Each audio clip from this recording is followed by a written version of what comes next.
Which city is known as the sailing capital of the United States and was once the actual capital of the United States? If you said Annapolis, then treat yourself to a Maryland crab cake. One of the oldest cities in the country, it is home to the US Naval Academy, the National Sailing Hall of Fame, and is the capital of Maryland. In its well-preserved neighborhoods that date back to 1649, it's an incredible place to take a walk around, and we will do just that. Join me in this series as we stroll through its iconic streets.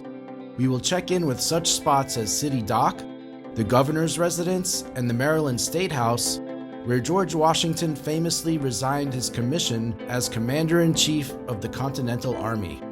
Come on, I'll show you the ropes.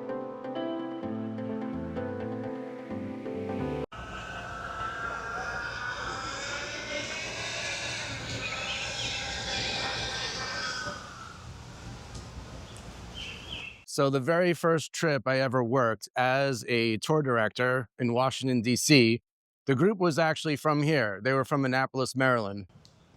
And it was a 2-day trip, which turned out to be a very eventful trip. Did not run smoothly, but that was not my fault. There were other reasons, and I definitely do not want to go into detail about that. But that was sometime back in 2018. And yeah, this is where they were from. Usually our groups come from much further away. There are a lot of groups. Actually, the majority of our groups come from the New York City, New Jersey area. We also get a lot of groups from the Midwest. So Annapolis being just 45 minutes away, pretty close, but that's what it was. And I've never had another Annapolis trip pop up since then.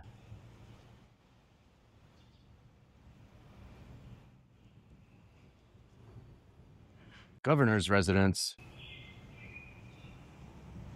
Governor of Maryland lives back there. It's kind of hard to see through the gates and the trees, and it's set back a bit, but that's it.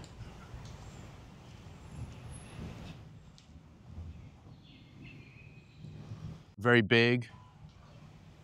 Fits right in with everything else in this area, with its style.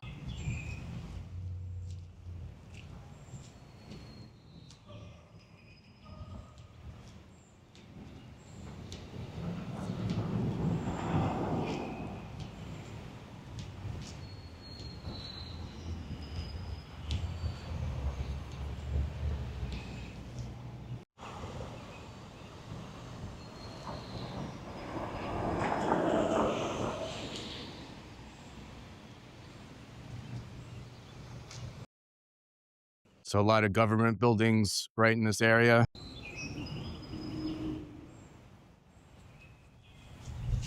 And this is the Lawyers Mall.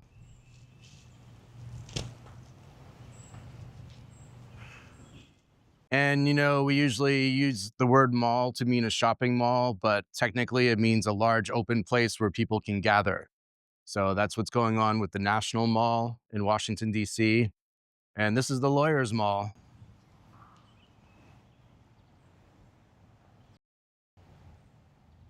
And Thurgood Marshall is the centerpiece here, of course, the Supreme Court Justice.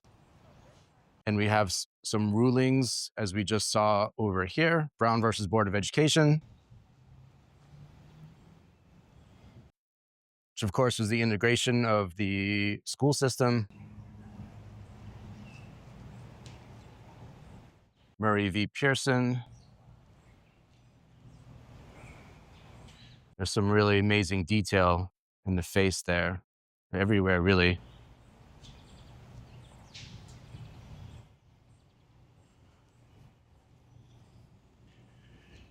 And you've got a whole timeline of his career here. So up at the top, it says 1967, appointed Associate Justice on the Supreme Court of the United States.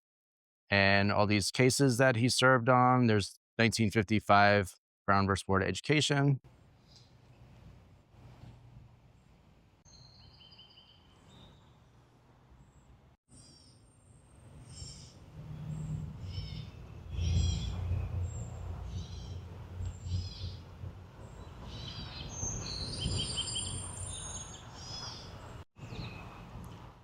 And this building back here is the Maryland State House, which is basically the Capitol building of the state of Maryland.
Maryland State House, built 1772 to 1779.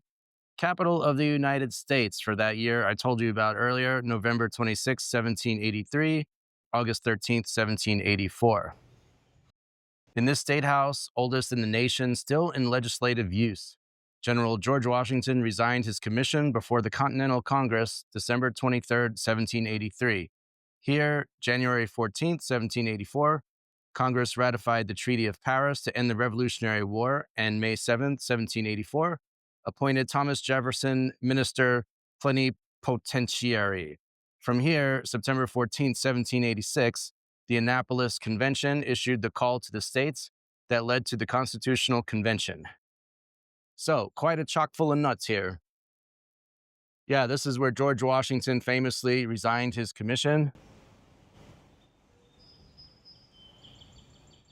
refused to be an American king, which really set the stage for the system that we have today, where there are 2 terms per president and no more. Although historically, that never became law until after FDR, but that's a whole other matter.